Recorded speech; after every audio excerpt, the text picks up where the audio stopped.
So that's a really common misconception that you and so many other people have, that if something is audited, it is like safe, it's not going to rug you, it's fine.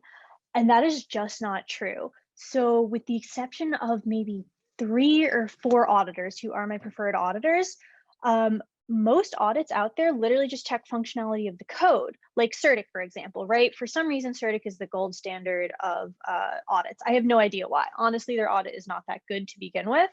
Mhm. Um, and then because they don't incorporate any user safety elements, they are there to really deal with the client, and the client is the paying farm that's getting reviewed. They are testing the functionality of the farm's code, of the client's code.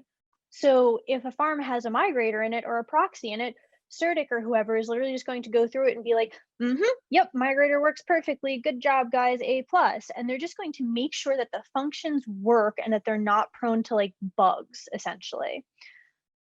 Which is great if you're making a contract or a software or something and you need to make sure that it's not buggy and it's going to work the way you intend it to work.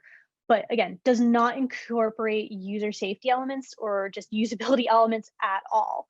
Mhm. Um, there are 3 auditors that I really like to see because they do incorporate user safety and they will call out to different degrees if something is not going to be particularly safe.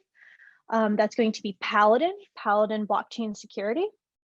It's going to be Peck Shield, and it's going to be GEMS. So those 3 companies provide audits that test for both functionality as well as usability.